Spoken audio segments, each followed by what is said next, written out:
he was like, let me Coca-Cola can this car. Edward, stop. Her blood is clean. You're gonna kill her. And then Edward was like, nah. Like a chicken bone. Edward was like, nah, this is the last chicken bone. I'm gonna eat it. Goodbye, Carlisle. We have Haley, which is spelled wrong. Haley was a fan of Twilight, okay? So after the humans, we have planning the scene. This is the dining room area. The scene where Edward is gonna take Bella to the baseball. We have Edward, Charlie, pre-prom scene. Charlie half asleep, which is I think the one where, you know, James is being a weirdo now and Bella has to leave. And Bella is being mean. So we have Charlie's house. We have the interior. We have the scene that we were talking about a while ago. We have the baseball scene, or when Edward was like, I'll keep her safe. And then Billy Burke as Charlie over here. We have where Bella was talking to her mom about Edward, and then Edward, being the weirdo that he was inside the room, and Edward was like, you know what? I want to kiss this human bug. I want to try kissing.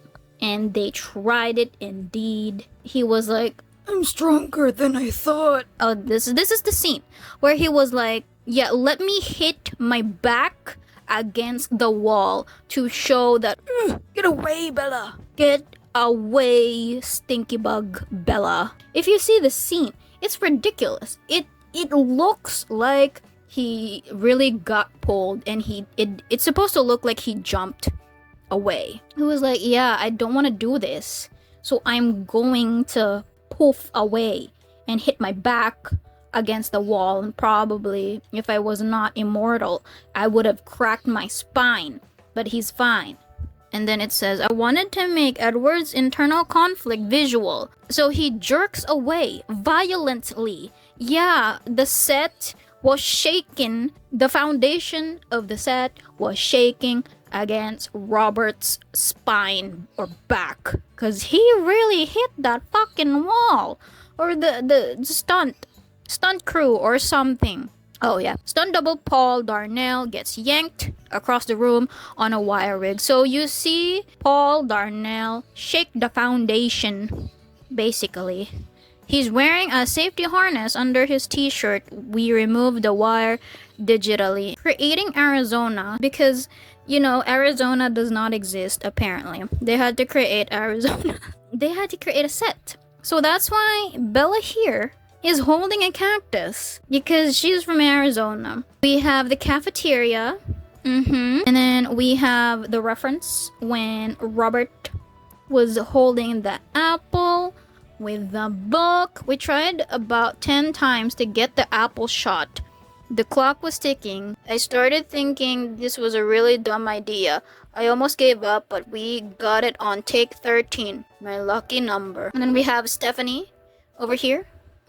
Backlit against the window for maximum drama, and it achieved that. We have 1920s cullens or something with the hats. Look at that fedora hat from Rosalie. Sister Rosalie was slaying it. And then Emmett looks like he's about to golf. And then Edward does not care. He just puts on whatever he wants. And then Carlisle has not met Esme yet, I guess. He is alone. They are old. The Cullen house, which is the best house in the whole world, and I want to live in this house. This is Edward's room, and it doesn't have any bed. Before it had a bed. This bedroom actually has a door opening to nowhere. Perfect. And then I guess this is just a couch. It's not a bed. But for me, that is a bed. That is my bed, because it's exactly the same size. Okay, that's a bed. Don't piss me off. I came up with the idea of a color field collage art piece made of graduation caps as a visual way to show that the Cullens had been to lots of high schools. Set decoration department made it. Also the collection of old baseball bats. I didn't see the baseball bats, but the graduation caps were like, oh yeah, that's pretty cool. So that's how you know they don't get visitors. But also, it was in the scene, it was like breaking dawn, when Charlie and Renee, Bella's mom, was like, "Are these graduation caps?" And then Renee was like, "Yeah, they're so funny. Interesting." And then Charlie was like, "No, that's kind of weird." And then it was never brought up again because it's for the gags. It's for the goofs. The van crash. Everyone knows where they were when they were watching it. It's in the cinema. They were in the cinema. So we got some layout on how the van is supposed to woo woo woo to Bella, to squish Bella. It did not do a good job on squishing Bella. So that's why we have 4 installments of the book. Because Edward was being a hero. Edward was like, "Not on my watch. I will not let Bella the bug get squished, get her juicy blood over everything. I will not be a monster. I will be a hero." He was like, I'm serious.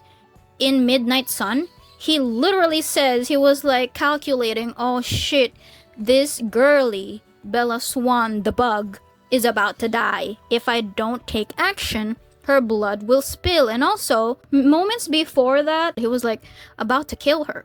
But now that she's about to get killed, Edward was like, "Nah, I want her to die on my own terms.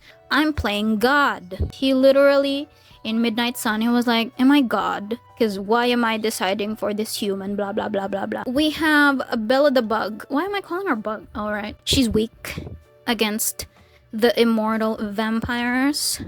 The magnificent vampires, so she is just a bug. It was important to establish that Edward was on the other side of the parking lot, nowhere near Bella. There is the van, and it was like, "Ah, I'm about to die." The van is here, and then Tyler gets the brunt of the ouches. And then the scene here, it looks like Edward is pushing Bella.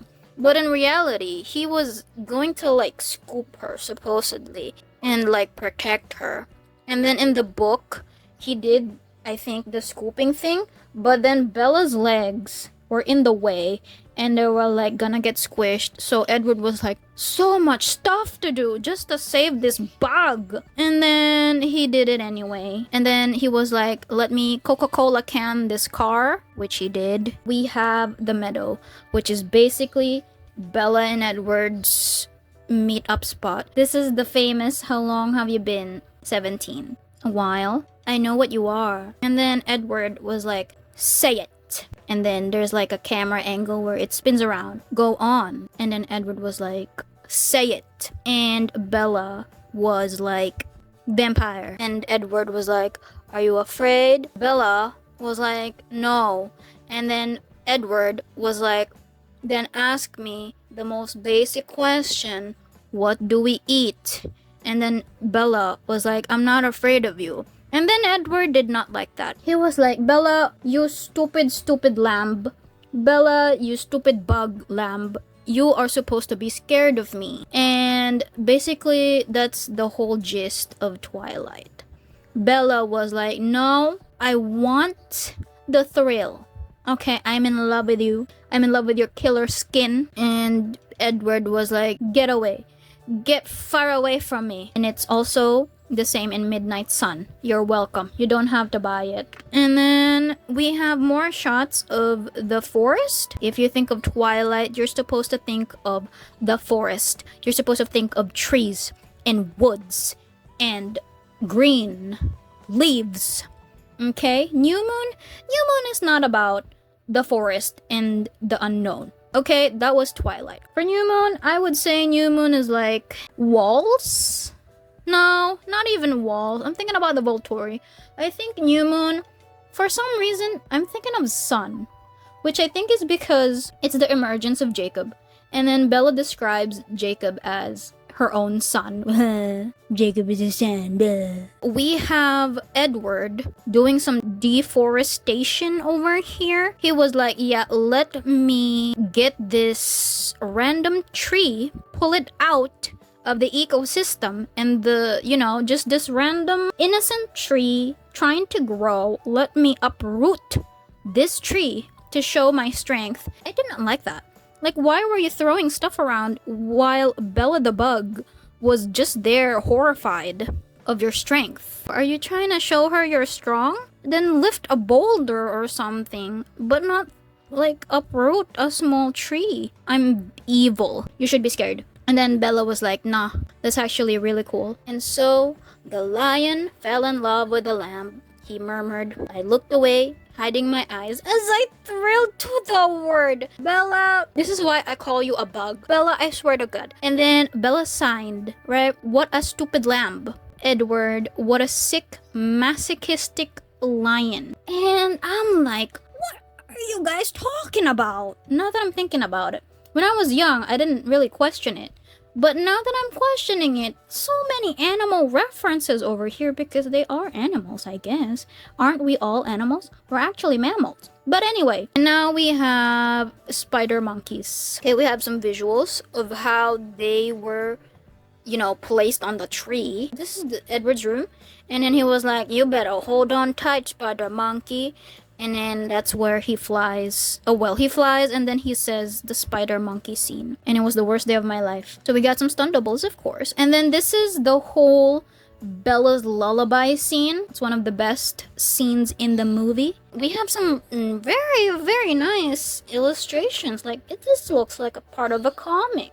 And then we have them talking on the branches like a couple of normal people. Bella has heart eyes over here. Edward is like heart eyes / a meal. You are a meal, Bella. Half meal, half heart eyes. Oh my goodness. When I mentioned a while ago that Bella's lullaby was one of the greatest scenes in the movie, this baseball scene is at the top. It is number 1 best scene in the movie.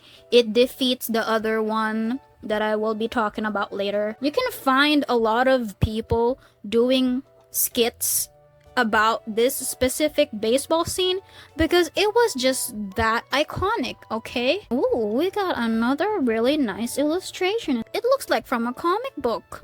And then we have Ashley Greene rehearsing without the wig. It looks like a random movie. It's not Twilight because she doesn't have the wig. Alice, the main slayer of all the Cullens, the favorite cullen, the favorite vampire. Alice is the best. She got the nice hair, she got the clothes, she got the attitude, she got the really nice superpower. And she got everything else. She got the leg thing during the baseball scene. She got everything. Everybody likes Alice. Show the leg. Show the leg. Don't be shy. Show the leg. Nikki worked hard with the baseball coach and became quite a slugger. Good for you, Nikki. Peter suggested this Babe Ruth move in the rehearsal. Oh, okay. Peter Facinelli, I don't know how to pronounce his last name, but this is a really nice shot. Nikki hits the last ball and Alice gets a vision. Alice is like, stop! And then everyone stopped because everyone likes Alice. And then here are the nomads. And then basically for the walking thing effect in the movie, they had this carpet which is being pulled by another crew here to get that effect, and I just want to know how did they not fall over. If it was me, I would fall probably every time. James in the original kind of looks like Huey from The Boys in the comics, so I did not like that. I did not like how James in the original is like a 30-year-old man or more. And we have the actual standoff here. And it looks weird as hell without the blue filter. Here we go. We have the ballet studio, How to Kill a Vampire. We have crippled bald James videoing Bella and her suffering. We have the leg breaking scene, which I really hate. I don't like bones breaking. It's just so ouch. We have the fight. Can you imagine seeing this guy like filming the love of your life? And what are you gonna feel seeing Walter White break your loved one's bones? I'd be pissed. I don't blame Edward. We have Edward over here biting the skin of James. You know the Chappell Rowan song, Red Wine Supernova, Canine Teeth on the side of my neck. Edward and James did it first. James gets the Inferno treatment. He is dead. He is about to expire. Warning to aspiring filmmakers, fire was supervised by professionals. Ceiling pieces were removed, so you know you don't die in the smoke, and a fire marshal was present for safety. Okay, so this is what I'm talking about. The scene that, apart from the baseball scene and the Bella's lullaby scenes, this is the part that I really love. So Bella gets bitten, right? In the scene in the movie, Edward was like, Carlisle, I won't be able to stop drinking her blood because Bella needs someone to suck out the venom, right? So Carlisle, the doctor that he is, was like, I can't do it. I have to monitor the blood. So you have to do it, Edward. So Edward, he was like, Carlisle, why? Why do I have to do this? And then Carlisle was like, there's no other way. Do you want her to die, Edward? And then Edward was like, fine. And then he bites Bella. Bella was basically losing consciousness because Edward cannot stop drinking the juicy, juicy blood. The venom is out. And then Carlisle was like, Edward, stop. Her blood is clean. You're gonna kill her. And then Edward was like, nah. Like a chicken bone. Edward was like, nah, this is the last chicken bone. I'm gonna eat it. Goodbye, Carlisle. I am a vampire. Blah. And then it kind of just blurs into a different scene, right? Because Bella is going through it. She's losing blood. She's delirious. She's seeing all these things. And it was one of the best scenes in the movie. While also Robert Pattinson sings the song in the background. If the baseball scene did not exist in the movie, this will probably be my favorite part. Now we are under the music. Rob's two songs. Kristen and Nikki kept telling me about Rob's songs and his voice, but he would never let me hear him sing. Mysterious. And so we also have Paramore. We have Haley, which is spelled wrong. We have Haley visit the editing room. Haley was a fan of Twilight, okay? When they made two songs, Decode and I Caught Myself, the earth opened up something in response to Decode, and it was like, yeah, let's make this banger happen. And we have some lyrics of Decode because Haley was going through it and she got to interview Robert Pattinson. The score, ooh, all I know from the score is Bella's lullaby. Carter Burwell, the man that you are, wrote Bella's lullaby, and it's still one of the most famous piano pieces. When I was a kid, I wanted to play Bella's lullaby, okay, because it was just so iconic. I still can't play it, unfortunately, but I have dreams about playing Bella's lullaby as a talent. Years ago, Carter was in love with an amazing and challenging woman. She left him, and he wrote a piece of music that tried to express the thrill and pain of having his heart broken. This unnamed tune became Bella's lullaby, and the woman became his wife. What? One night, Rob improvised for an hour and a half on the piano, mesmerizing us with his haunting melodies. Grown women actually cried. Robert Pattinson was just that bitch. Visual FX, the deer chase. If you did not know, it's a 3D deer. Worst day, and it's, I think, the scene in La Poche. See, this is Jacob. This is the scene where he was telling Bella about the cold ones. So yeah, when you are making a film, sometimes the weather is not good. We have some credits, or thanks to. Some photos of the crew. And then we have some info about Catherine, trained as an architect at the University of Texas. She designed over 20 films. Hardwick's debut as a feature film co-writer and director was the Sundance Award-winning 13. So yeah, that's about it. What have we learned? We learned that making a movie is very hard, but it can be enjoyable. It can be a work of art. And I'm talking about the baseball scene. Thanks for stopping by, and I'll see you next time. Goodbye.